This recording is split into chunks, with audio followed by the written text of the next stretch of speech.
Halo saudara, dari Arlington, Virginia, saya Helby Yohanes dan tim VOA kembali hadir dengan serangkaian berita Amerika Serikat dalam segmen Sapa Dunia. Amerika Serikat terus mengalami lonjakan kasus COVID, memaksa sejumlah kota dan negara bagian kembali menerapkan karantina wilayah.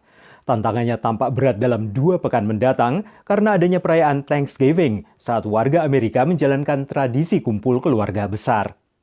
Kasus COVID meningkat di seluruh Amerika dan banyak negara bagian menerapkan lagi pembatasan sosial.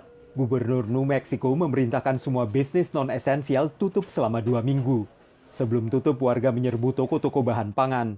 Sebagian panik karena ingin menyiapkan makanan yang cukup di rumah, terutama bagi mereka yang memiliki orang tua yang rentan terpapar COVID. Di North Dakota, gubernur setempat mengubah haluan dan mengeluarkan perintah wajib memakai masker di seluruh negara bagian ini. Tapi di El Paso, Texas, pengadilan banding memutuskan membatalkan perintah penutupan bisnis non-esensial meski jumlah kasus COVID di kota ini terus melonjak. Pejabat kesehatan Amerika mendesak warga agar serius mempertimbangkan kembali rencana liburan Thanksgiving mereka. Jumat lalu, Presiden Trump memperkirakan Pfizer akan segera mendapat otorisasi darurat untuk penggunaan vaksin produksi mereka. Trump mengatakan vaksin ini akan tersedia bagi seluruh warga setidaknya mulai bulan April.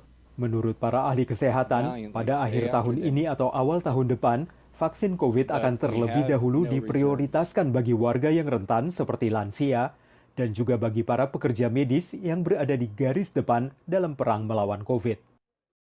Sementara itu, vaksin COVID-19 yang dikembangkan Pfizer dan BioNTech diklaim mencapai efektivitas hingga 90% dalam uji klinis.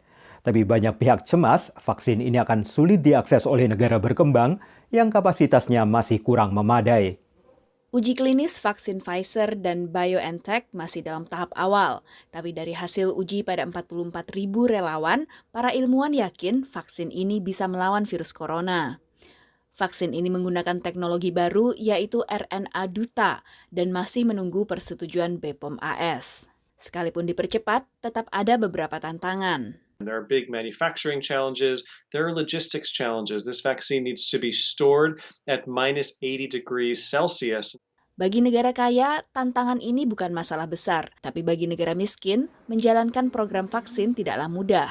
Klinik di Burkina Faso ini misalnya.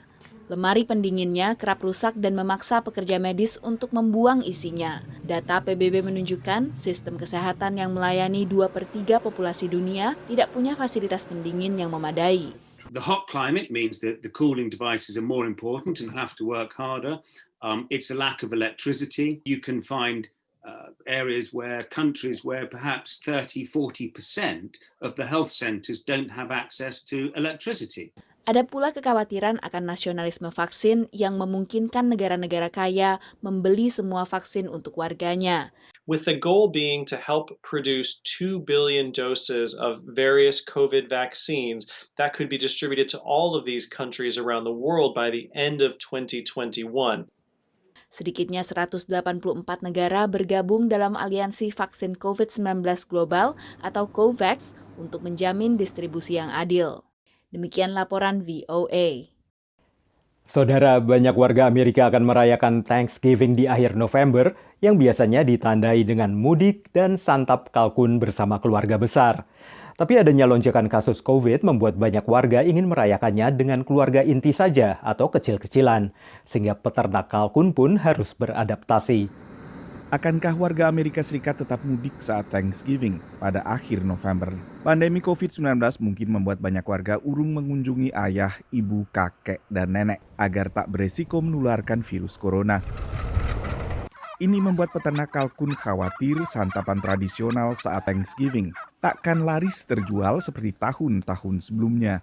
For months now, we've been thinking about whether people will even be having holidays, let alone the size of their holiday. Dengan pembatasan kegiatan berkumpul di sejumlah negara bagian, kemungkinan santap Thanksgiving dengan keluarga besar semakin kecil.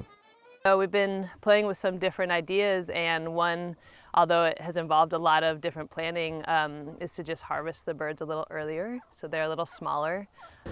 Sementara itu, distributor dan toko jagal seperti di San Francisco, negara bagian California ini, juga lebih banyak menjual unggas berbadan kecil. We don't want as many big birds, and we think we'll sell smaller birds or different things like porchetta or guinea fowl, quails, fresh game hen. We have beautiful chickens with their head and feet on them. Bagi yang tidak mudik pun ini juga menjadi opsi saat Thanksgiving. For Thanksgiving, usually we do a Friendsgiving with about 10 to 15 people over at somebody else's house. And this year we're going to be just probably doing it on our own, just ordering a few small things. Menurut survei yang digelar perusahaan pengemas daging unggas Butterball, 30% warga Amerika akan merayakan Thanksgiving dengan keluarga inti saja. Demikian laporan tim VOA. Kini kita tengok warga diaspora Indonesia Syafrida Hasan yang bercita-cita menjadi pendidik sejak ia kuliah di IKEP Padang. Syafrida mendapat gelar doktor di bidang matematika murni dari Howard University di Washington DC dan sejak tahun 2006 mengajar mata kuliah kalkulus di Morgan State University di Baltimore, Maryland. Karena kita nggak bisa rubah wajah ya. Pas masuk ke kelas mereka saling curling.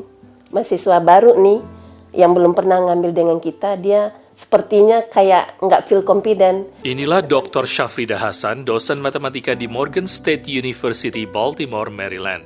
Ida, demikian ia biasa disapa, mengajar mata kuliah kalkulus sejak tahun 2006. Ida mulai menjadi dosen di Amerika sejak 1998 di Howard University, Washington DC, sambil menyelesaikan kuliah S3 di bidang matematika murni. Itu merupakan kepuasan kita.